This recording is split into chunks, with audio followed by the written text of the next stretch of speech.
The United States education system has been inching its way to inclusivity, but there are still plenty of gaps that most Americans need to fill when it comes to knowing Black history. This is why, even as an adult, it's important to encourage yourself to learn something new most of the time.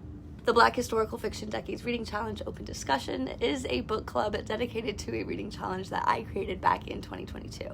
In this challenge, you read 10 historical fiction books centered around Black history, one for each decade of the 20th century. My name is Shay Miranda, and I'm an educator, writer, and artist located in Harlem, New York. This challenge was created because I acknowledged and recognized the gaps I had in my own education when it came to Black history. I grew up in the Southwest United States, and my knowledge of most things regarding African Americans, including the Civil Rights Movement, was close to zero.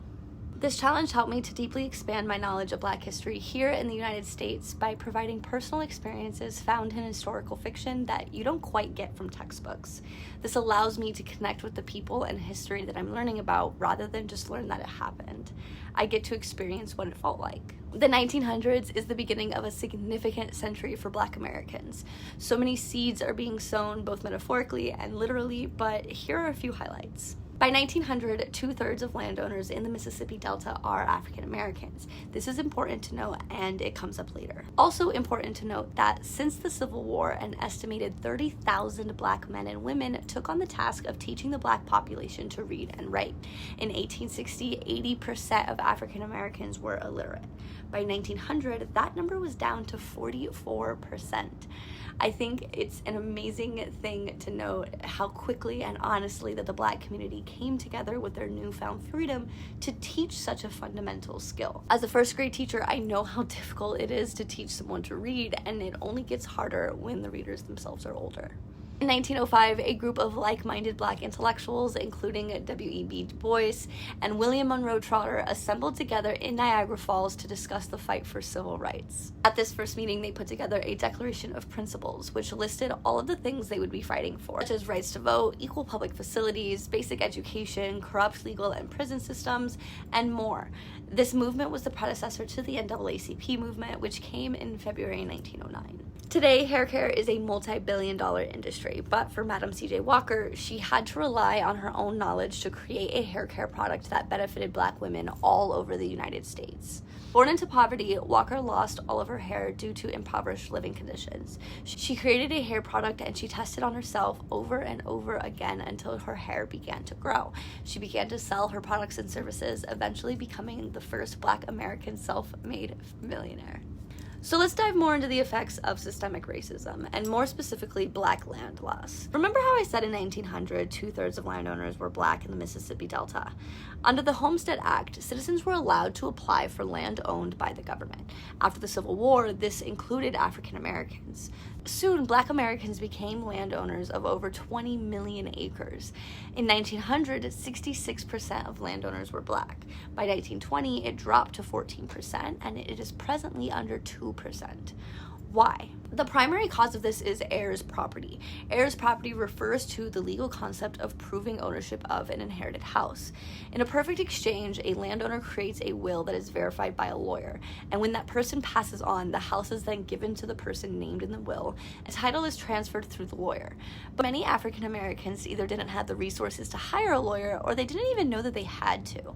This meant that many transfers were done informally, with the title being passed down generation to generation without the name on the title ever being changed. As generations went on, it became harder to prove that the person who lived in the house is related to the person named on the title, who could have been the original landowner who bought it in the late 1800s.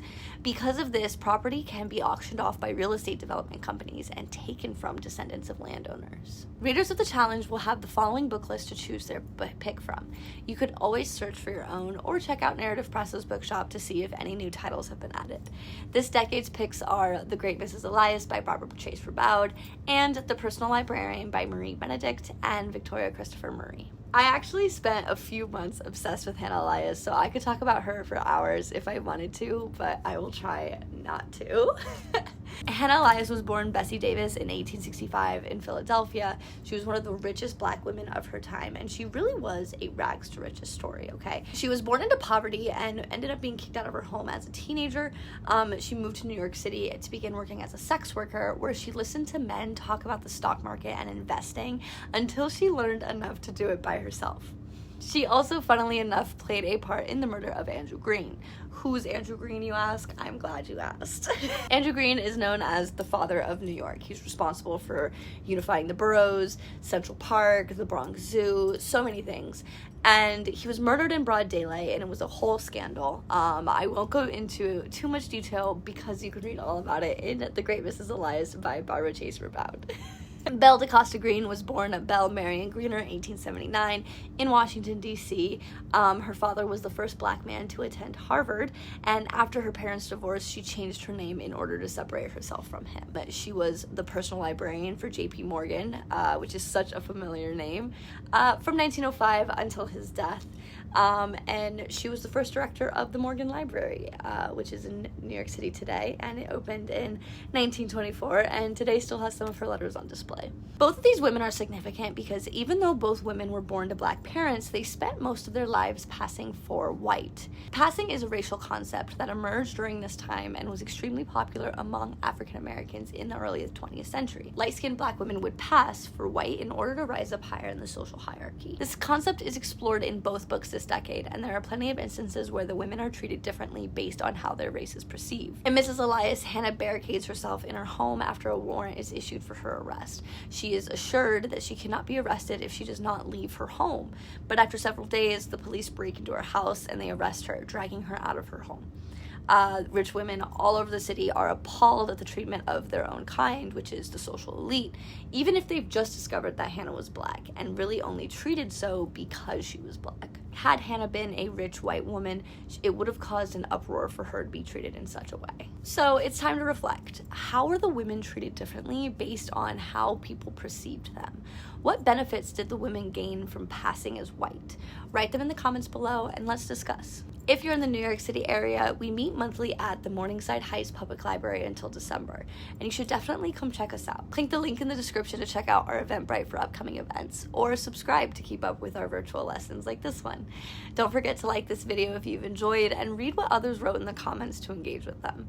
I hope you gained something from this video, and I'll see you next time.